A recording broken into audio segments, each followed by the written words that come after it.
계속해서 이번 시간에도 타입스크립트의 기능들에 대해서 조금 더 알아보도록 하겠습니다. 이번에는 제네릭이라는 것부터 학습해 보도록 하겠습니다. 다음과 같이 특정 매개 변수에 한 개 이상의 타입이 올 수 있게 만들어야 하는 경우가 있습니다. 이때 타입스크립트에서 제공하는 유니온을 이용하면 되긴 합니다. 하지만 그런 경우 넘버, 즉 숫자형 타입을 선택하고 소문자를 대문자로 바꾸는 to uppercase와 같은 문자형을 위한 기능을 사용하려고 하면 오류가 표시됩니다. 이렇게 오류가 나는 이유는 to uppercase가 문자 타입에만 적용되는데 해당 값의 타입이 문자가 될 수도 있고 숫자가 될 수도 있어서 정확한 타입 체크가 힘들기 때문입니다. 물론 이런 경우 필요에 따라서 함수를 여러 개 만드는 방법도 있지만 이것도 뭔가 완벽한 답이라고 보기는 어렵습니다.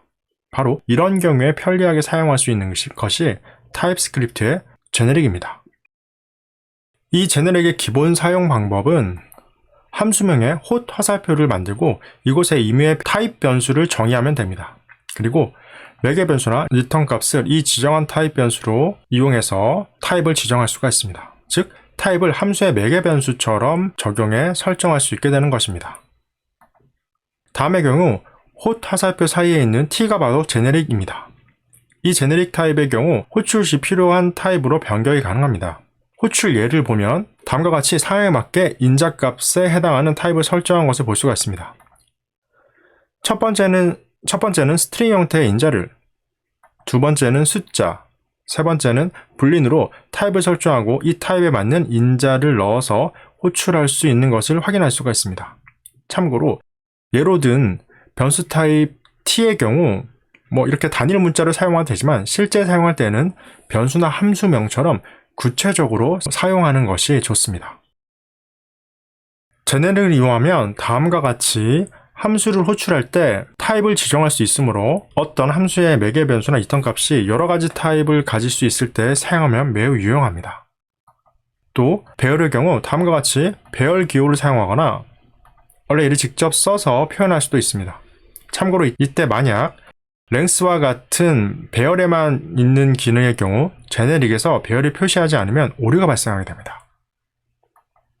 또 인터페이스에서도 제네릭을 사용할 수 있습니다. 사용 방법은 함수에서의 그 방법과 크게 다르지는 않습니다.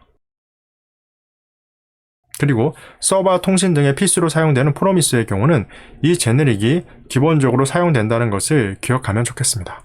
이 제네릭은 본 것처럼 특정 함수에서 그 매개 변수나 return 값이 상황에 따라 동적으로 타입이 달라지는 경우에 사용하면 상당히 유용하게 사용할 수 있습니다. 이 부분도 기억해 주셨으면 좋겠습니다. 다음으로 알아볼 타입스크립트의 기능은 타입 추론이 되겠습니다.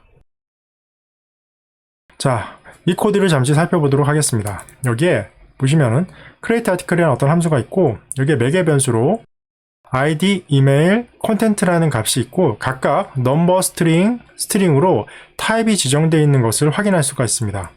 하지만 반면에 return 값에는 보시는 것처럼 아무런 어떤 return 타입이 정의되어 있지 않습니다. 하지만 커서를 이 create article 여기에 올려보면은 보시는 것처럼 promise 형태로 이런 값들이 return 되는 것을 확인할 수가 있습니다.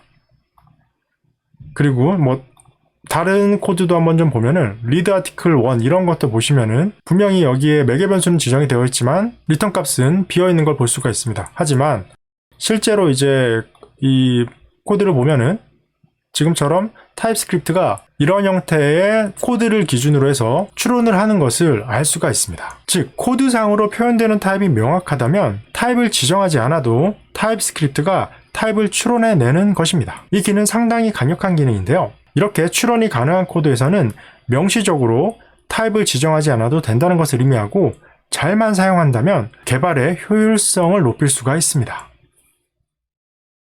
이어서 타입 가드라는 것을 알아보겠습니다. 타입 가드는 말 그대로 원하지 않는 타입에 의한 어떤 오류가 발생하지 않게 하는 기능입니다. 이번에도 매개 변수가 넘버 또는 스트링일 경우, 즉 멀티 타입일 경우로 한번 예를 들어 보겠습니다. 예제의 타입 가드 함수의 경우에는 함수 내부에서 전달받은 반류를 반올림하는 toFixed를 실행하게 됩니다. 이럴 경우 당연히 문자 타입의 값을 넣어 테스트 가드를 호출하면 코드상에 오류가 발생하게 됩니다. 이유는 숫자형 타입만 toFixed로 반올림이 가능하기 때문입니다. 그래서 이럴 때에는 if와 타입 오브 같은 것을 이용해서 사용되는 값이 특정 타입일 때에만 어떤 기능이 실행되도록 해야만 합니다. 그리고 만약 예제의 독과 같이 직접 만든 타입에서 어떤 타입 확인이 필요할 경우에는 in을 사용해서 어떤 속성이 있는지를 확인할 수도 있습니다. 예제의 경우 value에는 color 타입이 있는지를 체크하게 됩니다. 이 타입 가드의 경우 정확하게 지켜지지 않으면은 보통 오르가폿이 되기 때문에 매개 변수로 사용되는 어떤 값 등이 가변적일 때는 이 타입 가드를 꼭 신경 쓰셔야만 합니다. 자, 이것으로 간단하게나마 타입스크립트에 대해서 알아봤습니다. 지금 알아본 내용들은 타입스크립트의 기본 기능과 우리가 앞으로 배우게 될 패스트파이에서 타입스크립트를 사용하는 데 필요한 필수적인 요소들을 중심으로 다뤘습니다. 실제 타입스크립트의 경우 한 권 이상의 책이나 몇 시간의 분량의 강좌로 다뤄야 할 정도로 생각보다 내용이 많습니다. 그래서 타입스크립트에 대해서 좀 더 알고 싶은 분들은 다음 공식 사이트에 방문해서 한번 어떤 기능들이 있는지 확인해 보는 것을 추천드립니다. 그리고 이 이후에 실제 프로젝트를 진행하면서 타입스크립트가 프레임워크에서는 어떻게 사용되는지를 좀 더 알아볼 예정입니다. 이제 다음 시간에는 이어서 패스트파이 프레임워크에 대해서 조금씩 알아가 보도록 하겠습니다.